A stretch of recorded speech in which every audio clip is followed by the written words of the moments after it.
नमस्कार. आजच्या बातमीपत्रात मी विनायक घोडे आपलं स्वागत करतो. सुरुवातीला एक नजर ठळक बातम्यांवर. सरकारची प्रतिमा मलिन करण्याचं विरोधकांचं षडयंत्र असल्याचं सांगत मुख्यमंत्र्यांनी फेटाळले खडसेंसह सर्व मंत्र्यांवरचे आरोप. श्रीलंकेतल्या जाफना इथं भारताच्या सहाय्यानं नूतनीकरण करण्यात आलेल्या स्टेडियमचं पंतप्रधान नरेंद्र मोदी आणि श्रीलंकेचे राष्ट्रपती सिरिसेना यांनी केलं लोकार्पण. भारतासोबत मैत्रीपूर्ण संबंध असलेल्या काही देशांना क्षेपणास्त्र प्रणाली निर्यात करायला सरकारची तत्वतः मंजुरी. भारतीय हवाई दलात प्रथमच 3 महिला लढाऊ वैमानिक म्हणून दाखल.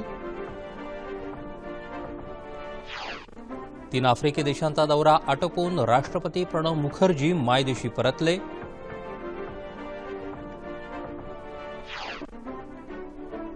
राज्याचे माजी पोलीस महासंचालक सूर्यकांत जोग यांचं मुंबईत निधन.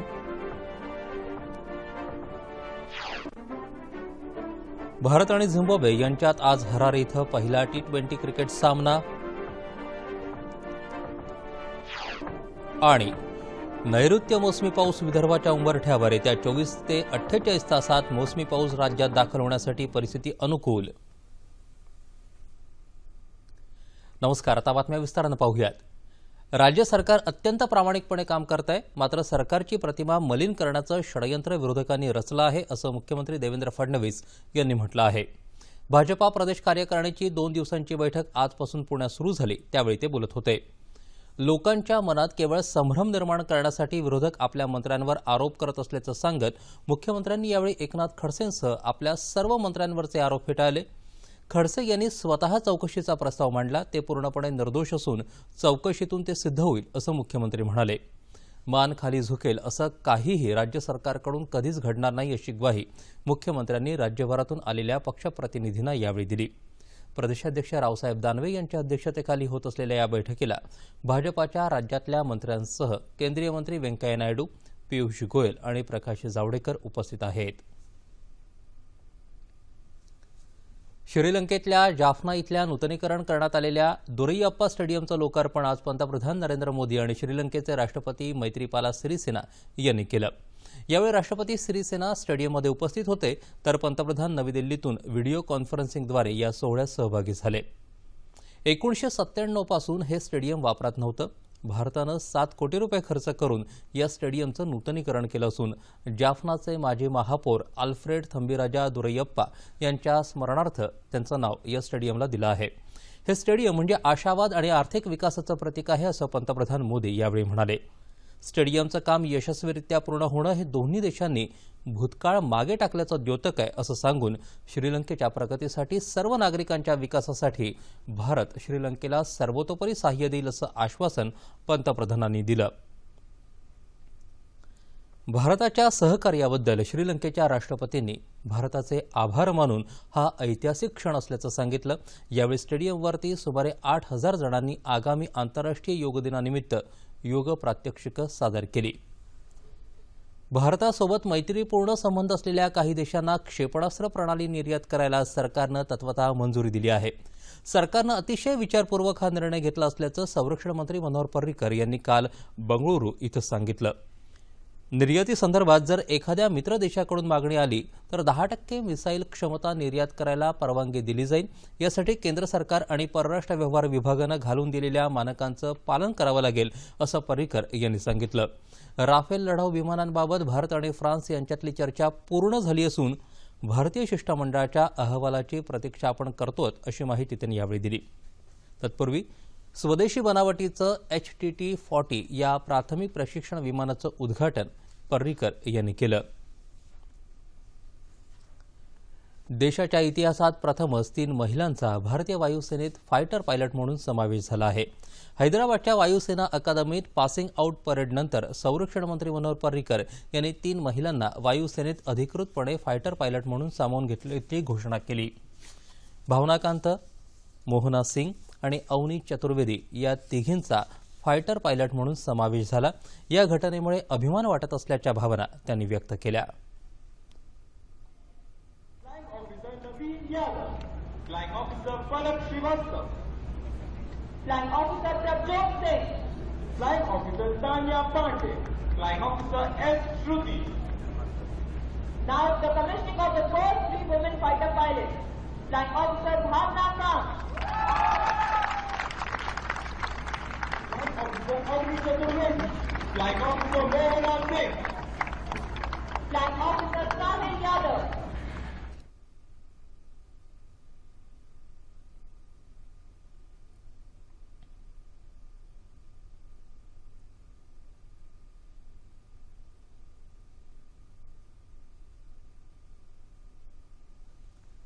राष्ट्रपती प्रणव मुखर्जी 3 देशांचा 6 दिवसांचा दौरा आटोपून आज मायदेशी परतले.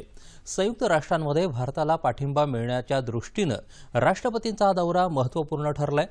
नागरी अणुऊर्जा सहकार्य कराराबाबत घानाने मांडलेल्या सहकार्याच्या प्रस्तावाला राष्ट्रपतींनी सकारात्मकता दर्शवली आहे.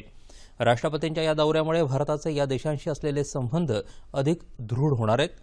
भारतानं नामिबियातील खाण क्षेत्रात सरकारी आणि खासगी भागीदारीची इच्छा व्यक्त केली आहे, तर नामिबियानं भारताशी अणुकराराबाबत अनुकूलता दर्शवली आहे. मुखर्जी यांनी गुरुवारी नामिबियाच्या संसदेला संबोधित केलं. संयुक्त राष्ट्रात नामिबियाच्या स्वातंत्र्याचा प्रश्न उपस्थित करणारा भारत पहिला देश असल्याची आठवणही त्यांनी करून दिली. नामिबियासह मुखर्जी यांनी घाना आणि आयव्हरी कोस्ट या देशांचाही दौरा केला. भारत आणि थायलंड दरम्यान काल सांस्कृतिक आणि शिक्षण क्षेत्राबाबत महत्त्वपूर्ण 2 करार झाले. पंतप्रधान नरेंद्र मोदी आणि भारत भेटीवर आलेले थायलंडचे पंतप्रधान प्रयुत चान ओचा यांच्यात प्रतिनिधी स्तरावर झालेल्या चर्चेनंतर या करारांवर स्वाक्षऱ्या झाल्या. संरक्षण आणि सागरी व्यापार क्षेत्रात सहकार्य वृद्धिंगत करण्याबाबतही दोन्ही देशांदरम्यान सहमती झाली. संरक्षण, विज्ञान आणि तंत्रज्ञान तसंच दोन्ही देशातल्या नागरिकांमधला संपर्क वाढवण्यासह दहशतवाद या महत्त्वपूर्ण मुद्द्यावरही यावेळी द्विपक्षीय चर्चा झाली. या चर्चेनंतर पंतप्रधान नरेंद्र मोदी आणि थायलंडच्या पंतप्रधानांनी संयुक्त पत्रकार परिषद घेऊन या संदर्भात माहिती दिली. थायलंड हा भारताचा विश्वसनीय मित्र असून सांस्कृतिक, वाणिज्य, सागरी सुरक्षा या क्षेत्रांसह दहशतवादाविरोधात उभय देशांमध्ये सहकार्य वाढवण्याची गरज पंतप्रधान नरेंद्र मोदी यांनी यावेळी व्यक्त केली. भारत, थायलंड, म्यानमार या महामार्गाला प्राथमिकता देणार असल्याचं ते म्हणाले. थायलंडच्या नागरिकांना ई-व्हिसाची विशेष सुविधा देणार असल्याची घोषणा नरेंद्र मोदींनी या पत्रकार परिषदेत केली. नागरिकांच्या करांबाबतच्या समस्या दूर करण्यासाठी केंद्र सरकार ई-निवारण योजना सुरू करणार आहे. नवी दिल्लीत लवकरच प्रायोगिक तत्वावर त्याची अंमलबजावणी होणार आहे. त्याचप्रमाणे याबाबतच्या घडामोडी आणि व्यवहारावर लक्ष ठेवण्यासाठी वेबसाईटही सुरू केली जाणार आहे. पंतप्रधान नरेंद्र मोदी यांनी राजपत्रित अधिकाऱ्यांच्या संमेलनात त्यांना नागरिकांच्या समस्या दूर करायच्या सूचना केल्या होत्या. त्यानुसार नागरिकांच्या करांबाबतच्या समस्या सोडवण्यासाठी पुढच्या महिन्यात ही योजना सुरू होते. नागरिकांमध्ये करांबाबत आणि विशेषतः आयकराबाबत असलेली भीती दूर करणं आणि करदात्यांची संख्या वाढवणं हा या योजनेचा उद्देश आहे. करांबाबतची कामं जलद गतीनं आणि ऑनलाईन करण्यावरही सरकारचा भर आहे. गोव्यामध्ये राज्याच्या वीज मंत्र्यांची 2 दिवसांची बैठक नुकतीच झाली. सर्व राज्यांनी 2019 पर्यंत सर्वांना 24 तास वीज पुरवण्याचा संकल्प पूर्ण करावा असं आवाहन केंद्रीय ऊर्जा मंत्री पियुष गोयल यांनी केलं. वीज नसलेल्या गावांमध्ये डिसेंबर 2017 पर्यंत वीज पोहोचवण्याचा संकल्पही राज्यांनी केलाय. हा संकल्प पूर्ण करण्यासाठी नागरिकांच्या विजेच्या समस्या दूर होणं गरजेचं आहे. नागरिकांना त्यांच्या समस्या मांडण्यासाठी 1921 या क्रमांकाची हेल्पलाईन सेवा सुरू केली आहे.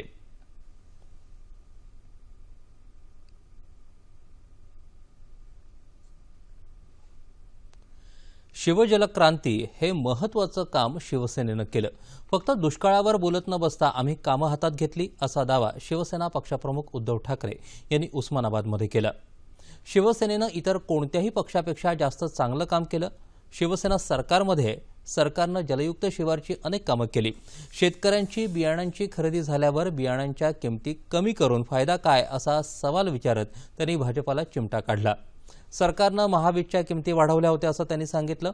उद्धव ठाकरे उस्मानाबादमधील परांडामध्ये शिवजलक्रांती योजनेची पाहणी करण्यासाठी आले होते. त्यावेळी त्यांनी ही माहिती दिली. यंदा चांगला पाऊस पडावा आणि राज्यातील दुष्काळ दूर होऊन राज्य सुजलाम सुफलाम व्हावं असं साकडं आपण देवाला घातल्याचं ते म्हणाले. पुण्यातल्या बालाजीनगर इथल्या सद्गुरू शंकर महाराज उड्डाण पुलावरच्या LED दिव्यांचं आणि सिमेंटच्या रस्त्यांचं काम उद्घाटन माजी उपमुख्यमंत्री अजित पवार यांनी काल केलं. सुमारे 1.5 कोटी रुपये खर्च करून ही विद्युत व्यवस्था उभारली आहे। यावेळी 10,000 विद्यार्थ्यांना शालेय दप्तरांचं वाटपही झालं। बालाजीनगर आणि धनकवडी इथं वारंवार होणारी वाहतुकीची कोंडी सोडवण्यासाठी उड्डाणपुलाचं काम केलं आहे। राष्ट्रवादी पक्षानं दिलेलं वचन पाळलंय असं पवार यांनी सांगितलं।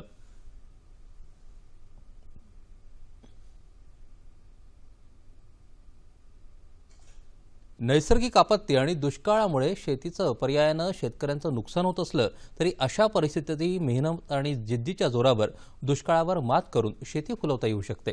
पुणे जिल्ह्यातल्या खळद गावच्या तरुणांनी एकत्र येऊन हे सिद्ध करून दाखवलं आहे। त्याचा हा वृत्तांत पाहूयात। बागासाठी प्रसिद्ध कमी पाण्यातही इथल्या शेतकऱ्यांनी बागा फुलवल्या। मात्र यावर्षी दुष्काळामुळे गावातील नद्या नाले आटून गेले। इथल्या बागा ऊस पीक जळून गेलं। ही परिस्थिती बदलण्यासाठी याच तालुक्यातल्या खळद गावच्या तरुणांनी उद्योगपती आबा रासकर यांच्यासोबत मिळून आम्ही खळदकर ही संस्था तयार केली आणि संस्थेच्या माध्यमातून गाव सुजलाम सुफलाम करण्याचा निर्णय घेतला। प्रत्येक वेळेला शासन आपल्याला मदत करेलच असं होत नाही आणि काहीतरी आपण करणं हे पण आपली जबाबदारी आहेच ना। आणि आम्ही एक दुष्काळाला सामोरं जायचं त्या निमित्ताने ही योजना कार्यान्वित करत आहोत। यासाठी त्यांनी स्वतःचे पैसे दिले, शिवाय गावकऱ्यांनाही वर्गणी देण्याचं आवाहन केलं। खळद गावात एक विहीर आहे। गावच्या परिसरात 5 ओढे नाले आहेत। त्यावर 72 बंधाऱ्यांचं काम केलं। यामध्ये पक्के सिमेंटचे बंधारे, माती दगडांचे बंधारे, कच्चे बंधारे बांधून अस्तित्वात असलेल्या बंधाऱ्यांचं खोलीकरण आणि रुंदीकरण केलं। यात सुमारे 60 कोटी लिटर पाण्याची साठवणूक होईल। पावसाळ्यात दुथडी भरून वाहणाऱ्या कऱ्हा नदीच्या पात्रातून वाहणारं पाणी 2 मोठ्या विहिरीत साठवून ते 72 बंधाऱ्यांमध्ये टाकण्याची व्यवस्था केली। या योजनेच्या माध्यमातून किमान दुष्काळ पडणार नाही आणि कायमस्वरूपी पाण्याचा लाभ घेता येईल। त्यामुळे भयानक दुष्काळी परिस्थितीत देखील आज आजूबाजूची 200 एकर शेती हिरवीगार आहे। यात टोमॅटो, ऊस, फळबागा आहेत। विशेष म्हणजे शासनाकडून या गावाला कोणताही निधी मिळाला नाही। ज्या जमिनीत पूर्वी काही पिकत नव्हतं तिथं गावच्या प्रयत्नांमुळे आज पिकं आनंदानं डोलत आहेत। इतर गावांनीही या गावचा आदर्श घेणं गरजेचं आहे। शिवाजी महाराजांचा राज्याभिषेक सोहळा आज किल्ले रायगडावर सुरू आहे। श्री शिवराज्याभिषेक दिनोत्सव सेवा समिती, कोकणकडा मित्रमंडळ आणि रायगड जिल्हा परिषद यांनी हा सोहळा आयोजित केला आहे। शिवाजी महाराजांच्या जय जयकारात किल्ले रायगडावर भगवे ध्वज फडकावत जल्लोष केला जातोय। राज दरबार इथं झालेल्या राज्याभिषेकानंतर छत्रपती शिवाजी महाराजांच्या पुतळ्याची शाही मिरवणूक काढण्यात आली। मिरवणुकीत विविध ढोल पथकं, लाठाकाठ्यांची प्रात्यक्षिकं, तलवार, दांडपट्टा यांची प्रात्यक्षिकं आणि विविध कसरतींचं सादरीकरण झालं।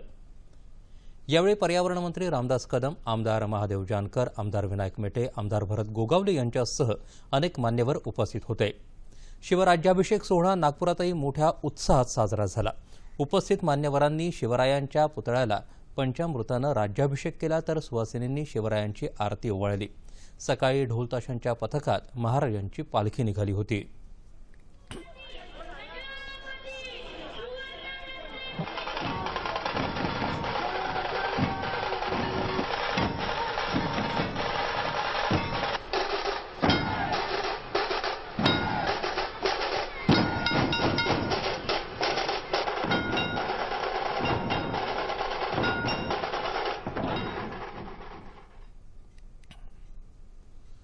दुसरीकडे किल्ले प्रदर्शनाचंही आयोजन केलं आहे। लोकमान्य टिळकांचं कार्य आणि त्यांच्या विचारांचा प्रसार करण्यासाठी राज्य सरकार यावर्षी विविध कार्यक्रम हाती घेणार असून लोकमान्यांचा पुतळा दिल्लीतल्या महाराष्ट्र सदनात उभारणार असल्याची घोषणा मुख्यमंत्री देवेंद्र फडणवीस यांनी केली। स्वराज्य हा माझा जन्मसिद्ध हक्क आहे या लोकमान्य टिळकांच्या गर्जनेला 100 वर्षे पूर्ण झाली। या पार्श्वभूमीवर टिळक महोत्सव समितीच्या वतीनं लोकमान्यांची सिंहगर्जना या पुस्तकाचं प्रकाशन आज पुण्यात मुख्यमंत्री देवेंद्र फडणवीस आणि केंद्रीय शहर विकास मंत्री व्यंकय्या नायडू यांच्या हस्ते करण्यात आलं। यावेळी केंद्रीय ऊर्जा मंत्री पियुष गोयल, राज्याचे वित्तमंत्री सुधीर मुनगंटीवार, भाजपा प्रदेशाध्यक्ष रावसाहेब दानवे आदी मान्यवर उपस्थित होते। नांदेड जिल्ह्यात खरीपाच्या एकूण उद्दिष्टाच्या फक्त 32% कर्ज वाटप झालंय। ज्या बँकांनी उद्दिष्टाच्या 10%पेक्षाही कमी कर्ज वाटप केलं असेल त्यांच्यावर नोटिशीबरोबरच गुन्हे दाखल करू असा इशारा नांदेडचे पालकमंत्री दिवाकर रावते यांनी दिला आहे। जिल्हा नियोजन समितीच्या बैठकीत ते काल नांदेड इथं बोलत होते. आज 10% खाली ज्यांनी परफॉर्मन्स दाखवला त्यांना आज जाहीर नोटीस जातील आणि ह्याच्यापुढे जर परफॉर्मन्स दाखवला नाही तर त्यांच्यावर आम्ही कायदेशीर गुन्हे दाखल करू. आतापर्यंत फक्त 32% अचिव्हमेंट कर्जाची झालेली आहे. पुनर्गठन हा एक विषय घेऊन ज्या पद्धतीने सगळे बँका सांगतायत त्यांना म्हटलं पुनर्गठन हा विषय तुमचा तांत्रिक आहे, परंतु त्याला पुनर्गठनानंतर जे कर्ज मिळायचं आहे त्यातलं 60% कर्ज आता ताबडतोब देऊन टाका आणि राहिलेल्या 40% पुनर्गठन झाल्यावर द्या, म्हणजे गुन्हे अधिक करता येईल. अशा प्रकारच्या मी सूचना दिल्या आहेत. बाबत राज्य सरकार शेतकऱ्यांची दिशाभूल करत असल्याचा आरोप राष्ट्रवादीचे आमदार प्रदीप नाईक यांनी या बैठकीत केला. सांगत आहे आजपर्यंतही कोणत्याही बँकेमध्ये पुनर्गठनाचं काम चालू झालेलं नाही आणि या शासनाचं धोरण आहे की 31 जुलैच्या आतमध्ये करायचं. अजून 15-20 दिवस राहिलेले नाही. शेतकरी परेशान आहे आणि तशा वेळेस आतापर्यंतही पुनर्गठन काम चालू झालेलं नाही. पुनर्गठनासाठी यांचं बोलणं पूर्ण खोटारडं आहे. गेल्याच वर्षी खरीप हंगामात 2,01,780 शेतकऱ्यांना 1,138 कोटी रुपयांचं कर्ज वाटप झालं होतं. त्यापैकी 76,898 शेतकऱ्यांचं 572 कोटी रुपयांचं कर्ज पुनर्गठित केल्याची माहिती नांदेडच्या अग्रणी बँकेचे व्यवस्थापक BU वाघमारे यांनी दिली. इफेड्रिन अंमली पदार्थ तस्करी प्रकरणात अभिनेत्री ममता कुलकर्णी आणि तिचा पती विकी गोस्वामी हे दोघं प्रमुख आरोपी आहेत, अशी माहिती ठाणे पोलीस आयुक्त परमवीर सिंह यांनी आज ठाण्यात आयोजित पत्रकार परिषदेत दिली. आतापर्यंत या प्रकरणात 20 टन अंमली पदार्थ जप्त करण्यात आले असून 10 जणांना अटक केली आहे. तसंच 7 जण अद्याप फरार असल्याचं त्यांनी सांगितलं. ममता कुलकर्णी आणि तिचा पती विकी गोस्वामी या दोघांविरोधात 2,000 कोटी रुपयांच्या अंमली पदार्थाची तस्करी करण्यासंदर्भात पुरावे सापडलेत असंही सिंग यांनी सांगितलं. राज्याचे माजी पोलीस महासंचालक सूर्यकांत जोग यांचं काल मुंबईत निधन झालं. ते 90 वर्षांचे होते. 1985 ते 87 या काळात ते राज्याचे पोलीस महासंचालक होते. अमरावती जिल्ह्यात त्यांनी जलसंवर्धनाचं मोलाचं कार्य केलं. मुख्यमंत्री देवेंद्र फडणवीस यांनी जोग यांच्या निधनाबद्दल दुःख व्यक्त केलंय. निवृत्तीनंतर जोग यांनी जलसंवर्धनासाठी अनेक उपक्रम राबवले. पाणी टंचाईसाठी रेन हार्वेस्टिंग प्रकल्पासाठी त्यांनी पुढाकार घेतला होता. आज दुपारी मुंबईतल्या चंदनवाडी स्मशानभूमीत त्यांच्या पार्थिव देहावर अंत्यसंस्कार झाले. यावेळी पोलीस दलातले ज्येष्ठ अधिकारी उपस्थित होते. पालघर जिल्ह्यातल्या विरार इथं कालपासून गुणांकन कॅरम स्पर्धा सुरू झाली. पालघर जिल्हा कॅरम असोसिएशनने ही स्पर्धा आयोजित केली आहे. महिला पुरुष वरिष्ठ अशा एकंदर 5 गटात ही स्पर्धा खेळवली जात आहे. वसई, विरार, पालघर आणि तलासरी या ग्रामीण भागातले सुमारे 250 खेळाडू या स्पर्धेत सहभागी झाले आहेत. ही स्पर्धा उद्यापर्यंत चालणार असून स्पर्धेत विजयी होणारे खेळाडू राज्यस्तरीय स्पर्धेत खेळणार आहेत.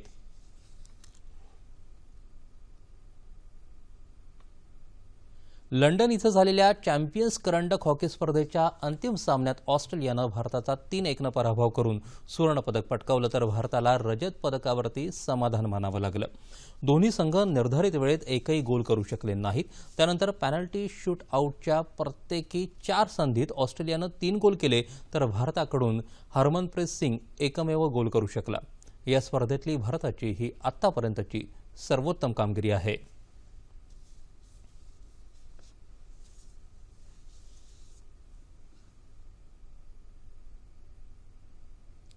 हरारे इथं आज भारत आणि झिम्बाब्वे यांच्या दरम्यान पहिला T20 क्रिकेट सामना होणार आहे. भारतीय वेळेनुसार आज संध्याकाळी 4:30 वाजता सामन्याला सुरुवात होईल. झिम्बाब्वे विरुद्धच्या एकदिवसीय सामन्यात 3-0 असा विजय मिळाल्यामुळे भारतीय संघाचं मनोबल उंचावलंय. त्यामुळे या सामन्यातही भारताकडून विजयाची अपेक्षा आहे. भारतीय संघाच्या उत्तम कामगिरीमुळे T20 सामन्यात काही नवीन खेळाडूंना संधी मिळण्याची शक्यता आहे. त्यात मनदीप सिंग, जयंत यादव आणि जयदेव उनाडकट यांच्या नावाचा समावेश आहे.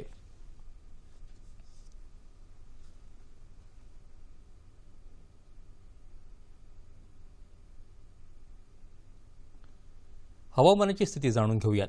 देशात नैऋत्य मोसमी पावसाची आगेकूच सुरू असून विदर्भाच्या उंबरठ्यावरती तो पोहोचलाय.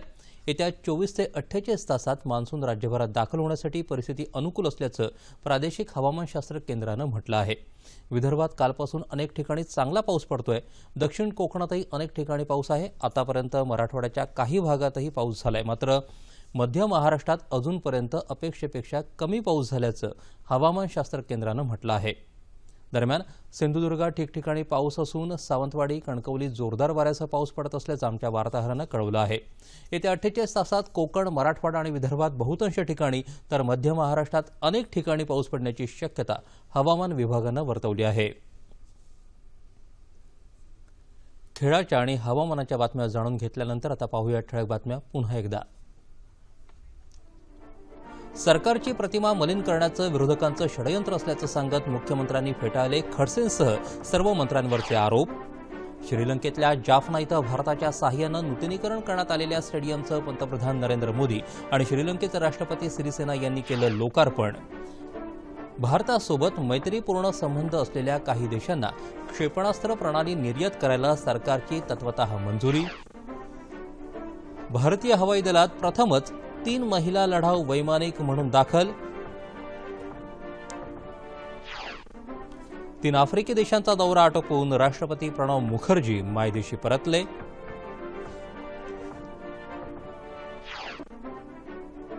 राज्याचे माजी पोलीस महासंचालक सूर्यकांत जोग यांचं मुंबईत निधन. भारत आणि झिम्बाब्वे यांच्यात आज हरारे इथं पहिला T20 क्रिकेट सामना. आणि नैऋत्य मोसमी पाऊस विदर्भाच्या उंबरठ्यावर येत्या 24 ते 48 तासात मोसमी पाऊस राज्यात दाखल होण्यासाठी परिस्थिती अनुकूल. याबरोबरच हे बातमीपत्र संपलं. पुन्हा भेटूया संध्याकाळी 7 वाजता आपल्या सह्याद्री वाहिनीवर.